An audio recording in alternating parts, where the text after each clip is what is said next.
आप एक दिन में नहीं मरते, आप धीरे धीरे मरते हैं। उड़ान के बाहर निकलने से पहले कुछ ऐसी तांत्रिक प्रक्रियाएं हैं जिनसे शरीर फिर से जीवित हो सकता है। उनके भीतरी कपड़ों को जला दिया जाना चाहिए, वरना वहां तमाम तरह की शक्तियां रहने लगती हैं।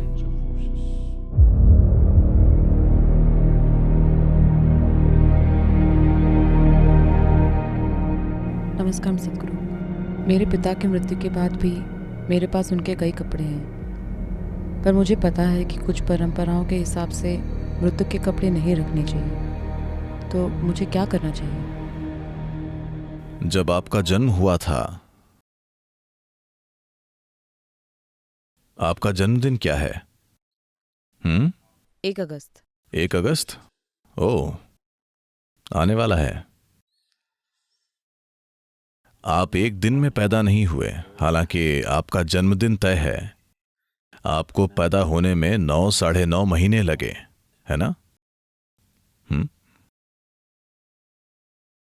इसी तरह जब आप मरते हैं तो आप एक दिन में नहीं मरते, आप धीरे धीरे मरते हैं। मेडिकल रूप से मृत घोषित होने के बाद भी मृत्यु पूरी तरह से नहीं होती। मुझे लगता है कि हमने इस बारे में बात की है।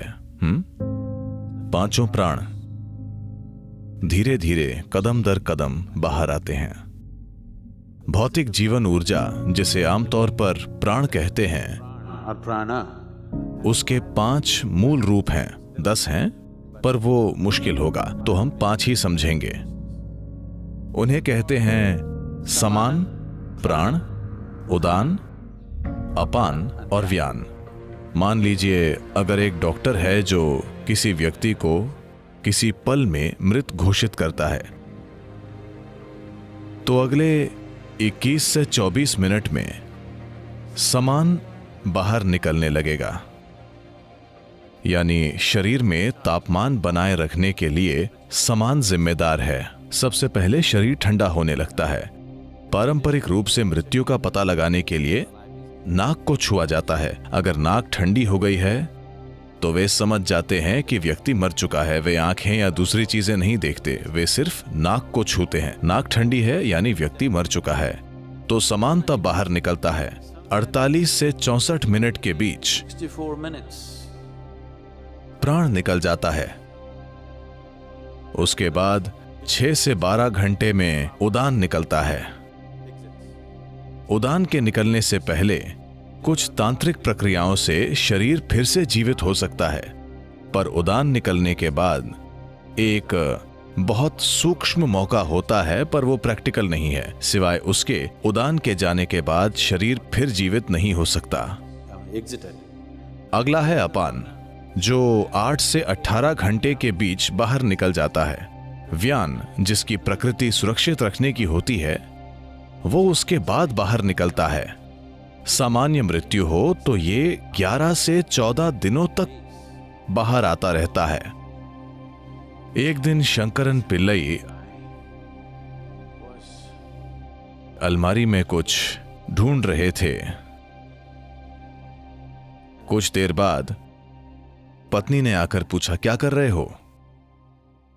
उन्होंने कहा, नहीं कुछ नहीं, मैं कुछ नहीं कर रहा हूं। पत्नी ने कहा, क्या कह रहे हो कुछ नहीं? मैं पिछले आधे घंटे से देख रही हूं, तुम हमारी शादी का प्रमाण पत्र पढ़ रहे थे, क्या बात है?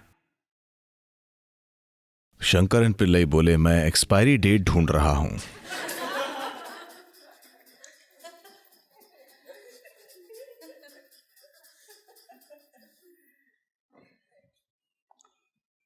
तो हालांकि मृत्यु की समाप्ति तिथि हो सकती है, पर व्यक्ति एक दिन में नहीं मरता। यह एक धीमी प्रक्रिया है। वाकई ये अभी हो रहा है, धीरे धीरे। योग से आप मृत्यु के मार्ग में रुकावट डाल सकते हैं, पर उसे रोक नहीं सकते।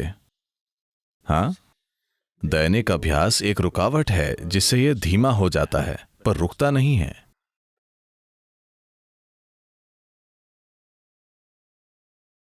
तो आज आपके पुराने कपड़ों से हम आपका डीएनए ले सकते हैं। आपके जाने के बाद 100 साल बाद हम आपका क्लोन बना सकते हैं। हाँ हाँ या ना, आपको पता है? तो कम से कम आपकी भौतिकता आपके कपड़ों से जो ली जा सकती है और हम आपको फिर से बना सकते हैं। कम से कम आप जैसा दिखने वाला व्यक्ति बना सकते हैं। हम शरीर बना सकते हैं। तो आप अभी भी हर जगह मौजूद हैं।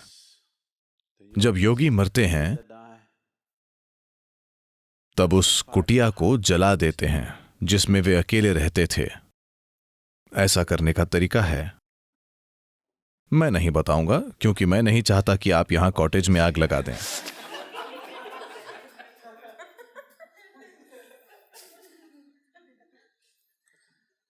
तो वे हमेशा उस झोपड़ी को जला देते हैं जिसमें वे रह रहे हैं, क्योंकि वे नहीं चाहते कि डीएनए का एक भी अणु वहां जीवित रहे।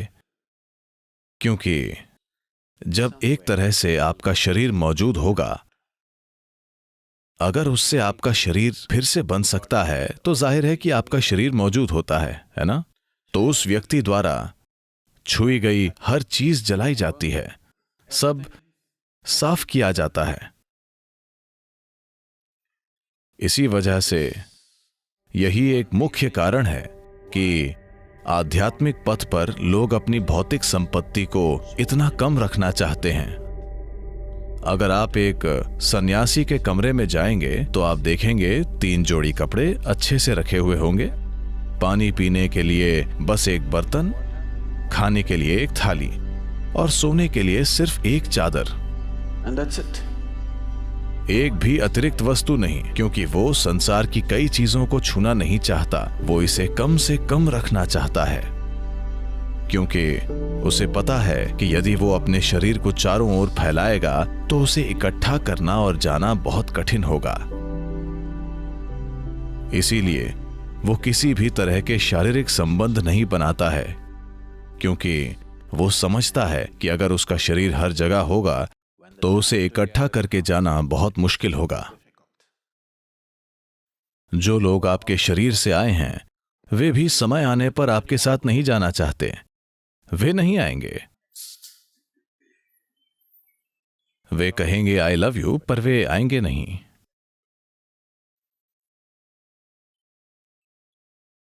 तो मृत्यु होने पर वो व्यक्ति जैसा था उस हिसाब से ये चीजें संभाली जानी चाहिए। आज की दुनिया में जब लोगों ने 3 जन्मों के लिए पर्याप्त कपड़े, 10 जन्मों के लिए पर्याप्त जूते इकट्ठा कर लिए हैं, तो वो सब जला देना सरासर बर्बादी होगी। और वैसे भी उनके जीने का तरीका और शरीर छोड़ने का तरीका ऐसा होता है कि वे हमेशा इस धरती पर फिर से आते हैं। सब जलाने का कोई मतलब नहीं है। कम से कम जो चीजें शरीर से बहुत करीब से जुड़ी हुई हैं, जैसे उनके भीतरी कपड़े और वैसी चीजें जला देनी चाहिए। उन्हें जरूर जलाना चाहिए, क्योंकि वरना वो जीव आसानी से आगे नहीं बढ़ पाएगा। वो समझ नहीं पाएगा, उसमें यह समझने का विवेक नहीं होगा कि उसे यहां होना चाहिए या वहां होना चाहिए। वो तय नहीं कर पाता। निर्णय लेने की क्षमता नहीं होती, क्योंकि विवेक नहीं होता। शरीर छूटने के बाद प्राणी चीजों में फर्क नहीं कर पाता, तो निर्णय नहीं होता, बस प्रवृत्ति होती है। यहां बहुत सी चीजें हैं जो शरीर की हैं, वो उनके पास रहेगा, खासकर पहले कुछ दिनों में। तो अगर घर में बहुत सारे इस्तेमाल किए गए कपड़े हैं, जो कि पश्चिमी दुनिया में एक समस्या है, क्योंकि कपड़े इस तरह के हैं और समाज के तौर तरीके ऐसे हैं कि हो सकता है कोई 6 महीने वही जैकेट बिना धोए पहनता रहे। हाँ, आप उसका इस्तेमाल करते हैं और वहीं लटका देते हैं क्योंकि वहां ठंड है और शायद आपको इतना पसीना नहीं आता, इस्तेमाल करके लटका देते हैं। भारत में ऐसा संभव नहीं। अगर किसी चीज का इस्तेमाल होता है तो उसे धोया जाता है। कपड़ों की प्रकृति, वातावरण और सामाजिक तौर तरीके ऐसे हैं, पर यह बदल रहा है क्योंकि ज्यादातर लोग चीन में बने कपड़े पहन रहे हैं, न कि भारत में बने कपड़े। तो वे ऐसे कपड़ों का उपयोग कर रहे हैं, स्वाभाविक रूप से उनका इस्तेमाल करके उन्हें लटका देते हैं, न कि धोते हैं। इन बातों का ध्यान रखकर हर पहलू को संभाला गया था, पर हम इसे बड़े पैमाने पर खो रहे हैं। इन कपड़ों का बार बार इस्तेमाल करके लटका दिया जाता है। तो आप प्रयोग कर सकते हैं। वैसे आज कुत्ते मौजूद हैं। अगर आप एक पुलिस का कुत्ता लाएं और यहां 1000 जैकेट हों और आप उसे कहें कि जिम की जैकेट बताओ, तो वो बता देगा। हाँ, गॉड नहीं, बस डॉग।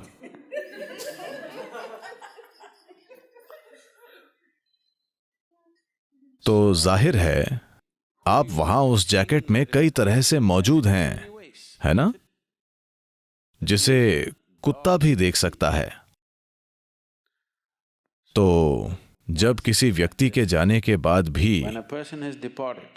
उसका शरीर कई रूपों में वहीं होता है, तो कई तरह की ताकतें वहां रहने लगती हैं।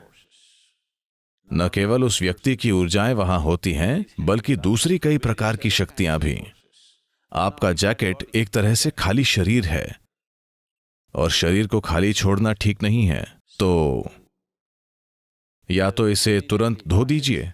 भारत में सभी महंगे कपड़ों को धो दिया जाता है। पहले 10 या 11 दिनों में सभी कपड़ों को धोकर अलग अलग जगह बांट दिया जाता है, न कि एक ही जगह।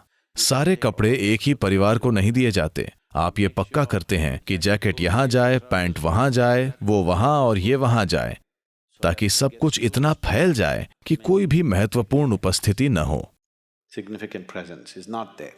या फिर शरीर के साथ जो भी कपड़ा गहरा जुड़ा था उसे जला दें।